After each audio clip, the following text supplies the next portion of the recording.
it's Anja from Cooking with Plants and welcome back to my kitchen for another recipe. So today I'm going to share my recipe for a delicious, quick and easy plant-based hollandaise sauce substitute. So this is all done in the blender and it is absolutely delicious. You can have it over asparagus or some steamed beans and vegetables or on potato or even as a pasta sauce. It's absolutely delicious. So let's get into the recipe. Cooking with plants, vegan made easy.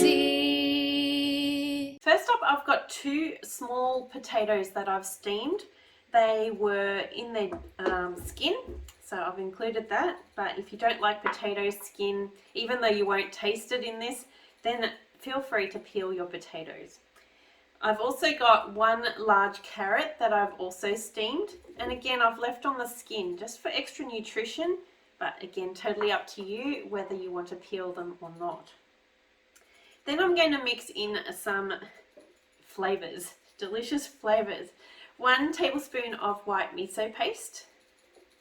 I've also got some white pepper, so probably about 3 good pinches of white pepper.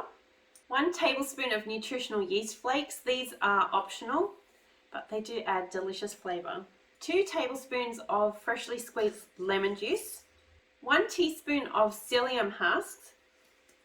And 1 teaspoon of kala namak. So this is actually called black salt, even though it looks pink. It looks similar to Himalayan salt, but it's totally different.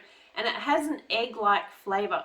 So this is absolutely delicious because it adds saltiness and an egg-like flavor into this recipe.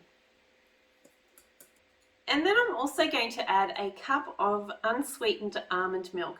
You could use soy milk here or any neutral tasting plant-based milk of your choice. Okay, and then before I add extra liquid, I'm going to just give this a blend up and just check the consistency. It will vary each time you make this depending on how much moisture your potatoes and carrots have absorbed, or if you're using the skin or not. It's going to vary slightly each time. So just give it a blend up and then adjust the consistency to whatever you prefer.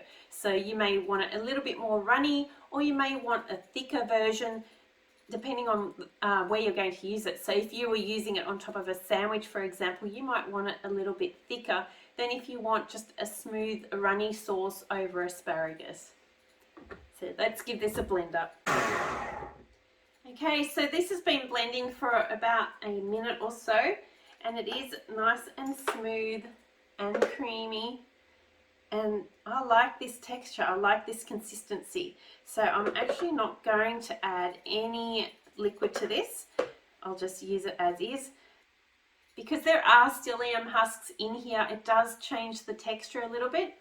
So it will also thicken up as you let it sit.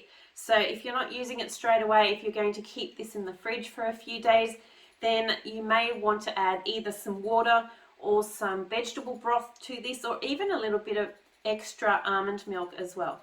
So it's totally up to you how you thin it out, but this actually smells very, very delicious, and I can smell that kala namak. It's giving that eggy smell. So it's actually time to give it a taste test now as well.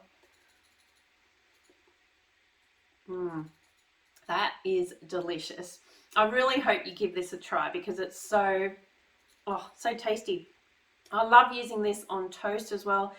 If I have some tofu that I've cooked up and then put some of this over the top, it is amazing. So I really hope you give this recipe a try. I'll leave a link below for the written instructions for this recipe and the exact measurements. And I also have a sauces course. So if you want to learn more about easy sauces, how to make them quick and easy, both savory and sweet sauces, then I'll leave a link to that below as well. And I'd love for you to join me over in my Facebook group. We share lots of recipes, tips, tricks, and ideas on living a healthy, plant-based lifestyle. And don't forget, if you like this recipe, give it a thumbs up and share it with your friends. If you haven't yet subscribed to the channel, please do. And I look forward to seeing you for my next recipe. Bye for now.